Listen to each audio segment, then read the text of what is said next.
আচ্ছা, তোমাদের মনে আছে সেই ভাইরাল ২,০০০ টাকার কথা? হ্যাঁ, ভিডিওটা কিন্তু ভাইরাল হয়েছিল।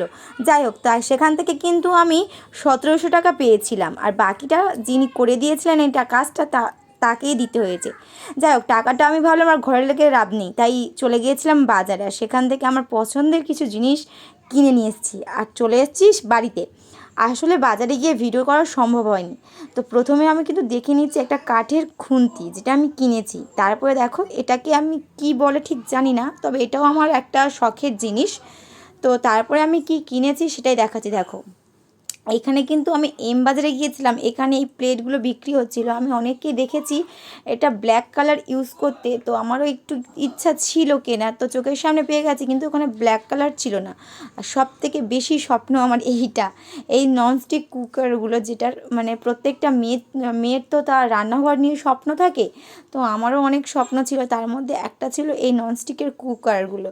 যাই হোক, এটা আমি নিয়ে এসে ফেলেছি। আর এটা দেখো, ৩টে সেট আছে, আমি তোমাদেরকে একটা একটা করে বের করে দেখাবো। এটা হচ্ছে মিল্টন কোম্পানির। আর তোমরা যদি কেউ দাম জানতে চাও সেটা কমেন্ট করে বলো, আমি জানিয়ে দেবো। আর সঙ্গে ছিল, মানে প্রথমেই ছিল এই ঢাকাটা না প্রচণ্ড ভারী। আর এটা কিন্তু ওয়ারেন্টি কার্ড, এটা কিন্তু হারলে চলবে না, তাই এটাকে সাইড করে যত্ন করে রাখতে হবে। আর এই যে ছিল ছোট্ট একটা কড়াই, আর তার সাথে এই খুন্তিটা আমি ইউজ করবো বলে কিনেছি। আসলে ননস্টিক কুকারগুলোর সঙ্গে হয় কাঠের খুন্তি, না হলে ওই যে একটা বলে স্প্যাচুলা, তো এইগুলো ইউজ করতে হয়, যেটা দোকানদারের কাছ থেকে শুনলাম। আর এটা আছে একটু তাওয়া টাইপের, মানে এখানে ডিম ফিম ভাজা যাবে এরকম একটা। আর আরেকটা আছে পুরো ধোসা করার জন্য, বা রুটি ফুটিও এখানে করতে পারো। তো এই কুকারগুলো কেমন লাগলো অবশ্যই জানিও।